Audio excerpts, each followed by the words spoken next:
So I just wanted to thank you guys, first of all, for coming today. I know a lot of you have reached out and wanted to know how we're doing as a family, and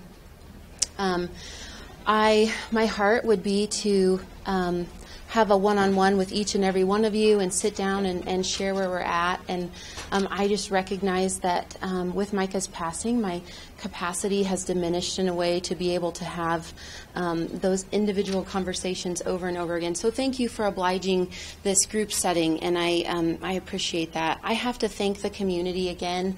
I think that I could thank the community every day for the rest of our life, and it really wouldn't be adequate for what has been poured out to us. Every card is being read. Every gift is opened. We have gotten numerous cards from schools for Levi and Eliana, and we're reading through each and every one of those. And I think that I believed before losing Micah that, that there were gifts that were too small to be worthy to give.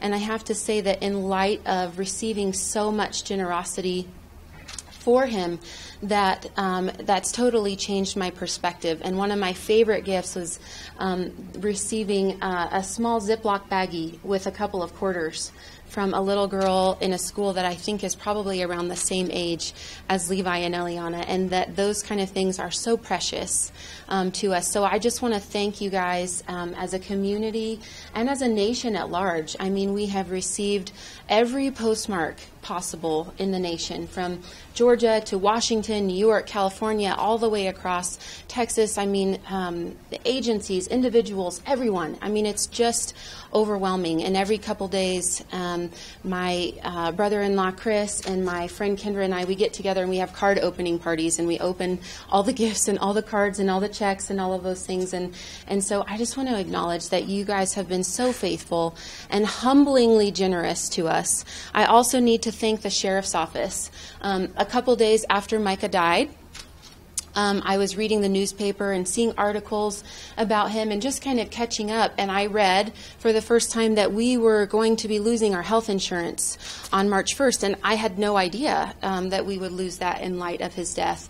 And quickly from that place learned that Sheriff Elder was working on that, and at this point now we have insurance that is covered for up to through the following year by the county and by the sheriff's office.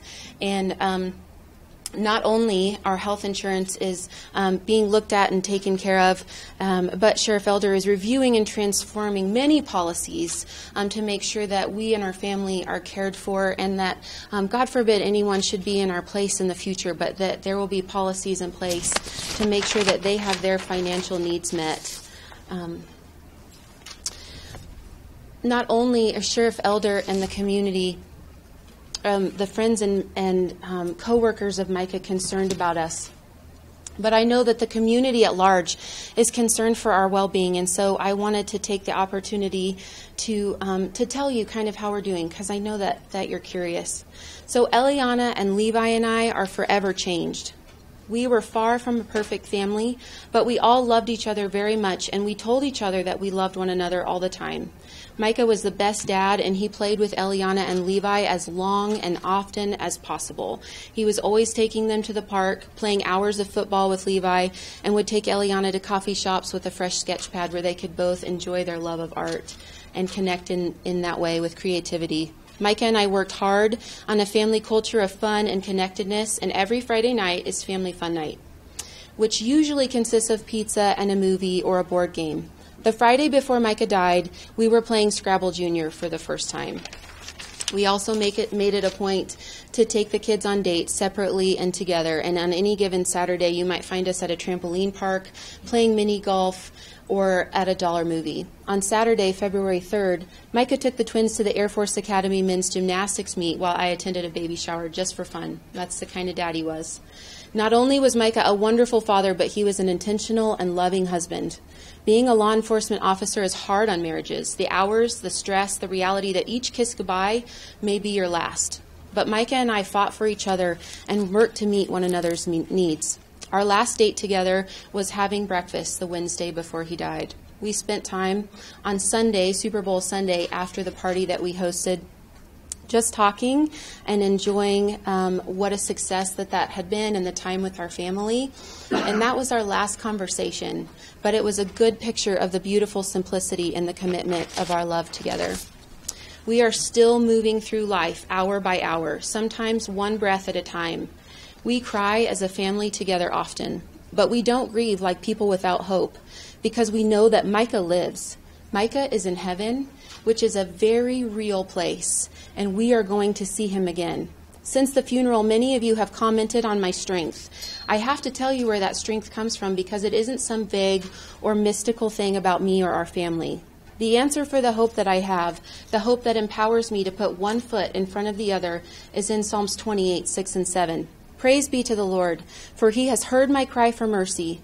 The Lord is my strength and my shield. My heart trusts in him, and I am helped. My heart leaps for joy, and I will give thanks to him in song. And I know that for many of you, you can't even fathom where I would be talking about joy or singing or thanks or leaping in light of just losing my husband. But here is why I can give thanks. God is good. Even when we don't understand him, even when our pain brings us to our knees, God is still good and he can be trusted.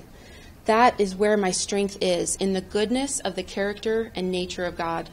At Micah's funeral, I said that his death wasn't due to politics or guns or race, but that it's a heart problem. James 1:27 says, pure and genuine religion in the sight of God the Father means caring for the orphans and the widows in their distress and refusing to let the world corrupt you. We are a nation divided in so many ideas and places, but I have seen Micah's death bring unity and bring the best out of your hearts as you have cared for me and my children as a widow and orphans.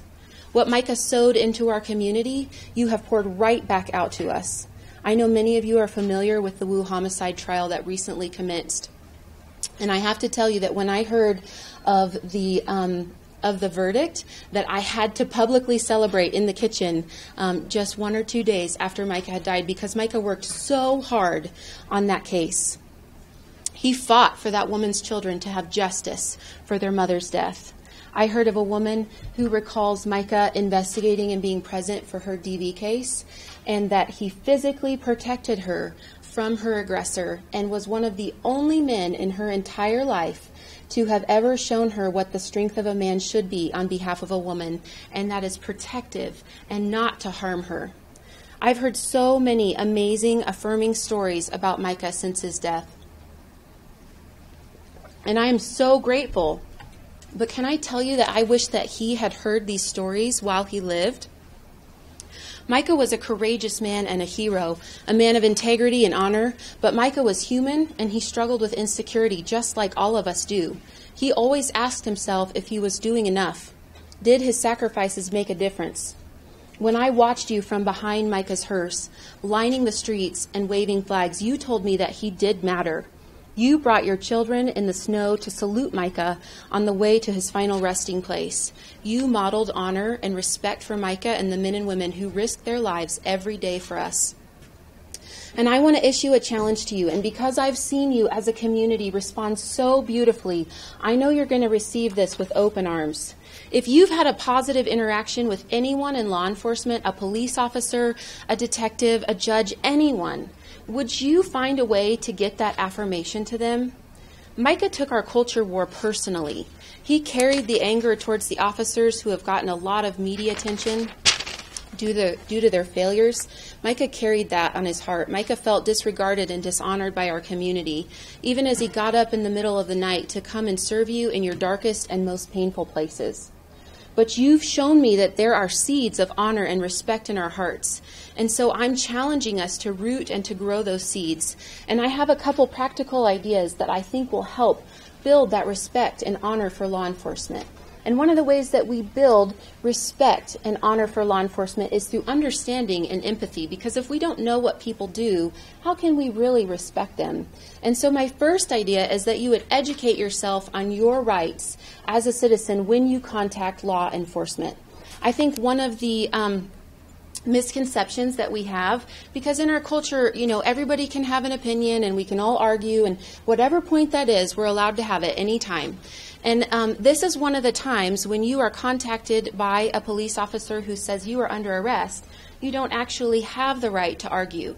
Your rights then are with the court and with your lawyer and with moving forward. And I think that educating yourself and educating your children on how we can interact with the police, I think that there's a lot of unnecessary conflict that makes that very unsafe for the public and for the officers. And I would love to see the safety of those interactions, of those initial interactions with law enforcement go up, because we understand already what our rights really are. My next idea is that I think that, some of us, we're very good at armchair quarterbacking, right? We see a situation and we're like, I know what I would have done with that, and I know what they should have done with that. And so there is a training called reality-based training, or RBT, and what you do is you basically create a scenario, something like what the Planned Parenthood shooting would have been, and you fill the building with smoke and flashbangs and lights, and you put everybody in the gear, and they actually get to practice and go through this training and see what it would be like to make those life or death decisions in milliseconds when you don't have time to sit there and think through all of the rational possibilities. And so I would love to see an inter-office collaboration of a creation of that opportunity for the community. And I have to say that if that picks up and takes on that, I will be the first one to sign up, because that was something that Micah had to do for his training, and I have to admit that it sounded kind of like fun. So the last idea that I have is that everyone who would like to should take the opportunity to do a ride-along.